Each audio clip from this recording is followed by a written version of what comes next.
Hello, everybody. Glad to have you here on a Wednesday hump day morning on Morning After. I'm Jenny Anchondo, and our guest right now that we alluded to earlier, talking about consumer habits sort of as it's not the end of the pandemic. We're kind of winding down, kind of going back to normal. I don't know what we're doing, but Lisa Miller is here. She's the president of Lisa W. Miller and Associates and a senior marketing and strategy and innovation consultant. Good morning, Lisa. So good to see you.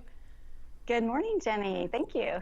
And, you know, it's like we're obviously still in this. You and I are speaking virtually, right? You're kind of around some people. I'm kind of around some people. We're not together. So things are very much still different. Can you talk a little bit about consumer sentiments today and I guess the overall willingness of people to venture out? Yes, and thanks for having me back, by the way. And I've been tracking the consumer sentiment, since March of last year, and I call it the journey back to joy. And the reason is my whole kind of thesis was we have to return to joy and not through fear. So I've been tracking it for a year. And the data that I'm showing right now is about 63% of Americans are like, yes, I'm ready to get out. But there's still quite a lot. About 25% are still very, very anxious and not really wanting to go back out yet. And interestingly, that number of anxiousness is actually a little bit higher even in Texas. Oh, interesting. We are worse off here. Well, we have, some states have a little bit more precautions in place, so people might feel more angst going out and about. I'm not sure. Which activities have rebounded the most, according to your research? Well, it's really a fun thing. Is the number one thing that seems to have rebounded the quickest retail therapy. There's nothing more. People really miss that idea of going in a store and actually touching, feeling things and looking at it. And, yeah, you can sit in your pajamas and order things, but it doesn't really replace that experience. So retail therapy definitely topped the list of things that rebounded the most quickly. Restaurants have been having a little bit tougher time. They've come back a little bit, more slowly. It'll be interesting to see about movies too. With a lot of the summer blockbusters happening, hopefully movies, people are feeling a little bit more comfortable with movies as of now. But retail therapy, that's the one that rebounded the fastest. It's a totally different experience though, Lisa, when you do go into store these days. I've noticed that nobody's really coming over to say, hey, is there anything I can help you with?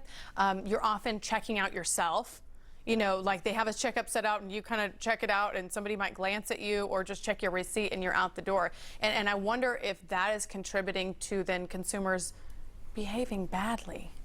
I don't know. Yeah, that's a great point. And what's happening is that everybody's so excited to go back outside and, go back to some normal activities. But we've kind of, like that 21 days to learn a behavior, it's 21 days to unlearn a behavior. And so consumers are frustrated when they go not only shopping, but when they go to restaurants. We know that there's a labor shortage, and we see that. You mentioned, people aren't greeting us anymore. We're having to do more things on our own. You can't find what you want. And so we're so excited to be out, but then we're disappointed when we go. And that's what really leads to that bad behavior that we're seeing. We see it all over almost every week, whether it's a restaurant or in a shopping or airplanes. I mean, my goodness, the bad behavior is out there. It's atrocious. We showed it on the show earlier. It's really, really bad. And about 70% of Americans are like, the bad behavior's got to stop. So we all just have to be a little bit more relaxed, a little bit more patient. Sure.